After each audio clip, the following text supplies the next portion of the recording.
Tenho muitas pessoas que estão seguindo o nosso programa aqui e eu já queria, professor, fazer uma pergunta de um tuiteiro aqui, como é chamado, do pessoal que está mandando para você uma pergunta aqui. Olha, só que tem um monte de pergunta aqui pelo SMS que eu tenho que segurar aqui.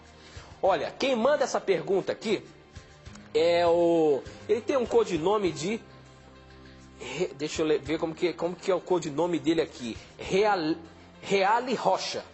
Reale Rocha, o nome dele eu não consigo identificar aqui, mas a pergunta dele é a seguinte: o cristão pode frequentar o cinema, professor? Como é que fica essa questão aí? O cristão, ele pode ir ao cinema? Tem algum problema ir ao cinema? Como que é isso daí? Interessante essa pergunta do nosso tuiteiro.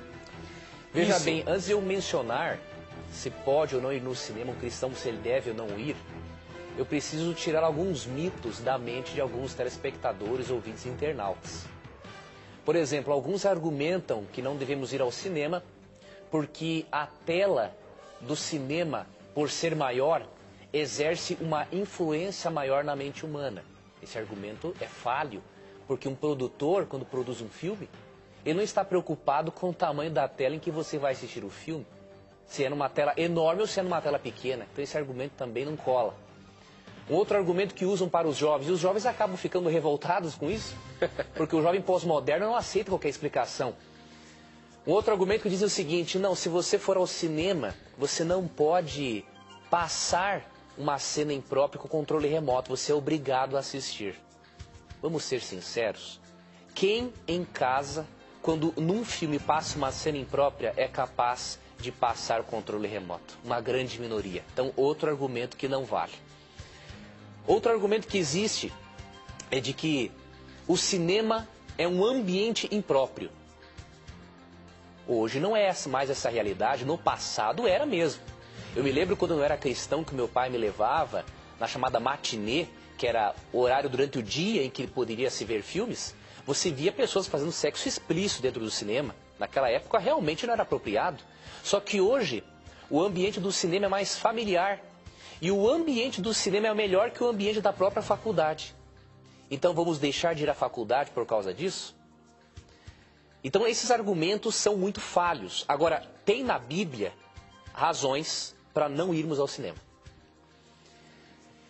Eu quero ir até 1 Coríntios capítulo 10. Eu quero acompanhar isso, hein, professor? E explicar o porquê que nós não frequentamos o cinema. É claro que não é errado você assistir um bom filme na sua casa. Qual é o livro?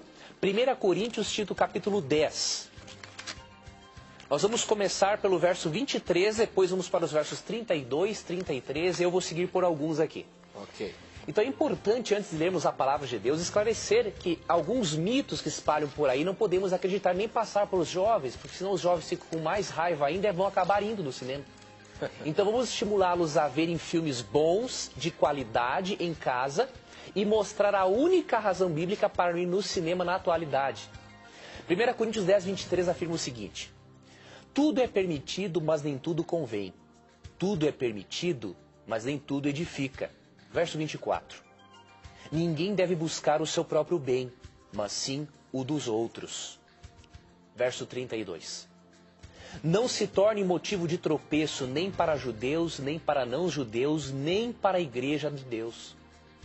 Também eu procuro agradar a todos de todas as formas, porque não estou procurando meu próprio bem, mas o de muitos, para que sejam salvos. Capítulo 11, verso 1. Tornem-se meus imitadores, como eu sou de Cristo. Olha que princípio fantástico do apóstolo Paulo. Ele sabia que algumas coisas eram lícitas, mas não convinham a um cristão. Por quê? Porque serviriam de escândalo para a igreja, para os não cristãos. Então Paulo afirma o seguinte: se nós quisermos imitar a Cristo, nós devemos nos preocupar mais com a consciência do irmão do que com a nossa própria consciência. E aqui em 1 Coríntios, capítulo 8, verso 13, Paulo afirma o seguinte, em relação às carnes sacrificadas a ídolos: portanto, se aquilo que eu como leva o meu irmão a pecar, nunca mais comerei carne para não fazer meu irmão tropeçar. Percebeu? Paulo falou o seguinte: se for para eu comer uma carne sacrificada a ídolos e fazer o meu irmão tropeçar, então nunca mais vou comer carne nenhuma. Olha que princípio bonito, né? E aqui, tem um outro texto que eu queria repartir, que é o último, que está em 1 Coríntios, capítulo 9, se eu não estou enganado. Vamos ver se é o capítulo 8 mesmo. Aqui, capítulo 8, verso 12. Se eu decido ir a um cinema e isso causa escândalo para os meus irmãos na igreja, como que a Bíblia considera isso? 1 Coríntios 8, 12. Quando você peca contra seus irmãos dessa maneira, ferindo a consciência fraca deles, peca contra Cristo. Então, esses princípios para mim são suficientes para ensinar que o ideal é não irmos ao cinema. Por quê? Porque ao ferirmos a consciência de um irmão que é mais antigo, que tem uma outra cultura, que viveu naqueles dias em que o cinema era uma imoralidade, se for para ferirmos a consciência desse irmão, é melhor nós não irmos, porque biblicamente pecar contra a consciência do irmão é pecar contra Cristo. Então, este é o único posicionamento bíblico, esses são os princípios viáveis para nós crermos que o ideal é assistir um bom filme em casa com a família.